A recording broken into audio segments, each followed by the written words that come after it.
No tässä on Toni, morjesta. Mä kirjoitin tuossa mun uutiskirjeessä eilen vähän asiaa mittareista, eli mitä hyötyä mittareista on, kun sä alat seuraamaan sitä sun omaa painohallintaa tai painon pudotusta. Mä ajattelin, että mä kuvaan tästä myös videon, missä mä käyn pikkasen läpi eri vaihtoehtoja ja mitä hyvää niissä on. Oikeastaan ennen kuin mennään noihin yksittäisiin mittareihin, niin haluan sanoa sen, että oikeastaan se, että miten suhtautuu noihin mittareihin on tosi tärkeä.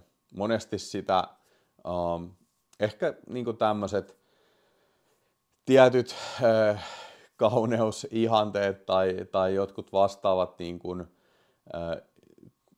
ihme dieetit ja kaikki semmoiset tavallaan että kauhulla mietitään, että mikäköhän se nyt se mun paino on ja jotenkin siitä on tehty semmoista jopa ahdistavaa. Ja oikeastihan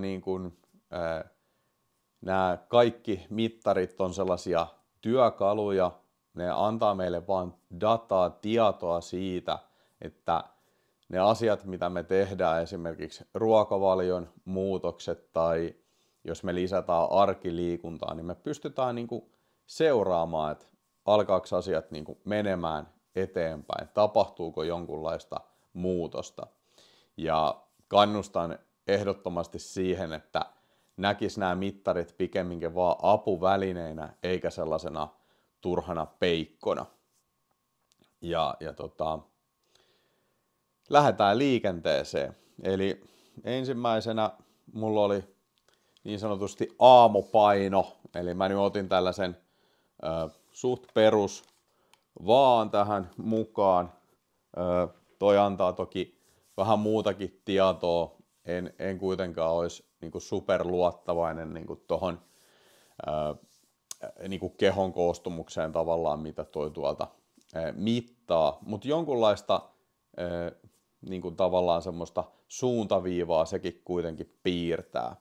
Eli tommonen vähän kalliimpikin vaaka voi olla kyllä ihan perusteltua. Mutta perusvaaka, siinä kannattaa huomioida se, että ottaa sen aamupainon, eli käy veskissä ja sen jälkeen sitten aina samassa, eli vaikka yövaatteissa ottaa, tai siis boksereissa tai alkkareissa, niin ottaa sen paino. Ja siinä ei siinä oikeastaan sen ihmeempää. Siihen vaikuttaa siihen painoon tietenkin moni asia, mutta se, että katsoo sitä pidempää aikaväliä, että esimerkiksi jos kerran viikon välein ottaa sen painon, niin sitten katsoo sitä isompaa trendiä siellä. Tai sitten jos ottaa useammin, niin vaikka 2-3 kertaa viikossa, niin sitten voi niiden keskiarvosta katsoa sitä, että onko se paino menossa oikeaan suuntaan, jos esimerkiksi se painon pudotus on tavoitteena. Tietenkin siihen painoon vaikuttaa moni asia, että miten on syönyt, kuinka paljon nestettä kehossa, onko esimerkiksi kuukautiskierto missä vaiheessa ja niin edelleen. Eli ei kannata sitä sillä lailla, että jos se on tiettynä viikkona, niin se onkin vähän noussut se paino, niin sitten on silleen, no ei tästä tule mitään. Vaan pikemminkin niin, että okei, sit voi ottaa vaikka parin päivän päästä uudestaan sen painon ja katsoa, että onko se trendi menossa eteenpäin. Ja sekin on tietenkin hyvä merkki, että jos esimerkiksi se paino pysyy suhteellisen tasaisena, niin silloin tiedetään, että okei, tällä toiminnalla niin se mun paino pysyy aika tasaisena, että piirun verran, kun lisätään askeleita tai muutetaan ruokavalioon, niin aletaan jo saamaan tulosta. Eli paino on sinänsä ihan hyvä mittari, siihen liittyy ehkä paljon tämmöistä pientä stigmaa, mutta suosittelen sitä ja aina käyttää sitä samaa vaakaa, jolloin jossain vaiheessa on sitä heittoa, mutta niin kuin sanoin, niin se ei ole sellainen niin kuin, että se pitäisi olla joku ultimaattisen tarkka. Totta kai sellaisiakin vaakoja löytyy, mutta se, että kun se on aina se sama, niin silloin se virhemarginaalikin on siinä sama. No sitten seuraavana mittanauha, eli tällä pystyy sitten helposti ottaa erilaisia mittoja, esimerkiksi vyötärön ympärys tästä niin kuin navan vähän alapuolelta erittäin hyvä siinä mielessä, että monesti toi vyötärön ympärys on sellainen, mikä kertoo aika paljon siitä niin kuin terveydestä ja näin poispäin. Ja sitten se on mukavaa, että vaikka se paino olisikin pysynyt suhteellisen samana, niin sitten pystytään tuollaisilla mittauksilla näkemään, että hei, oikeasti mulla alkaa niin kuin, tietenkin sä huomaat sen, että housut alkaa tuntua vähän löytyy tilaa, ei kirraa ihan niin paljon. Eli se on jo aika hyvä ja suhteellisen edullinen tämä mittanauha ja sitten joku perusvaaka, niin sillä pääsee jo aika pitkälle. No sitten kolmas asia, mitä mä käsittelin, niin oli noin muutoskuvat. Ja muutoskuvissa on just muutama tietenkin tärkeä asia, että koittaisi ottaa ne niin kuin samassa ravitsemuksen tilassa. Eli itse suosittelen just sitä samaa vähän kuin ton vaan kanssa. Eli aamulla ottaisi ne kuvat ja jotain hyvää taustaa vasten.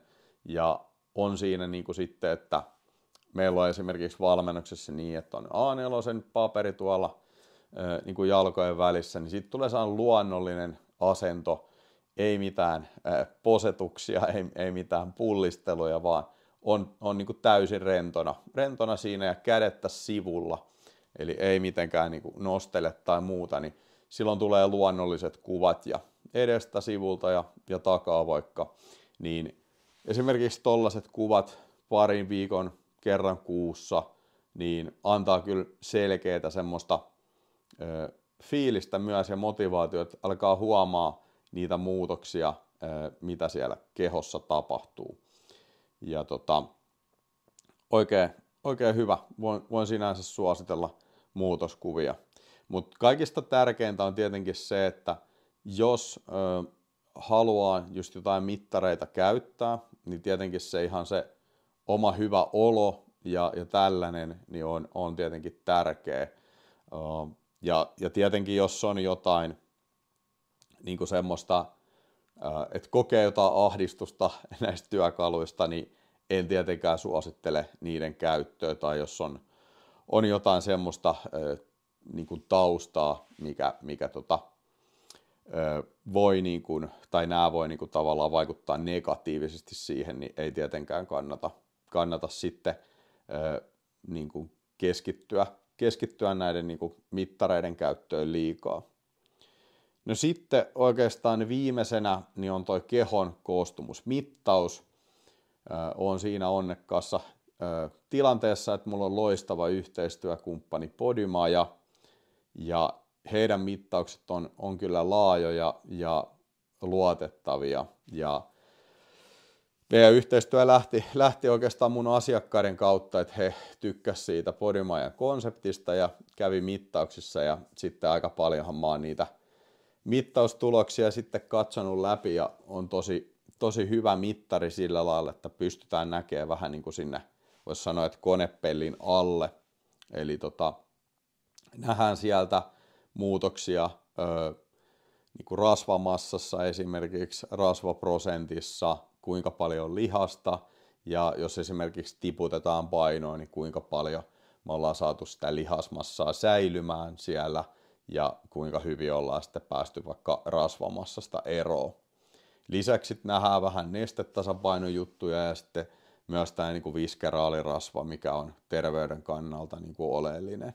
Eli todella voin suositella sitä kehon koostumusmittausta, ja sekin on kuitenkin suhteellisen edullinen. Ja siinä on hyvä esimerkiksi vaikka se, että ottaa vaikka 3 mittauksen paketin, ottaa tämän lähtötilanteen, ja sitten kun on saanut jo jotain muutoksia aikaiseksi, esimerkiksi kuukauden puolentoista päästä voi ottaa sen seuraavan mittauksen ja sitten siitä vaikka parin kuukauden päästä sitten vielä, niin antaa tavallaan aikaa sille muutokselle ja sitten huomaakin, että pitsi asioita tapahtuu. Et mulla on monta sellaista asiakasta, kenen kanssa ollaan lähdetty kiinnittää huomioon esimerkiksi siellä ruokavaliossa siihen, että aletaan saamaan sitä proteiiniä riittävästi ja on sitten samalla treenattu jotain ja on huomattu, että paino ei hirveästi muutamaa kiloa enempää oikeastaan ole laskenut, mutta sitten pinnan alla on tapahtunut todella paljon ja samoin myös sitten kehon koostumusmittauksessa, mutta myös niin kuin, näissä muutoskuvissa. Eli silloin kun lihasta alkaakin tulee lisää, niin se paino voi pysyä yllättävän samana, mutta sitten todellisuudessa niin sitä rasvamassaa lähtee sieltä ja tulee paljon kiinteämpi kroppa sitten.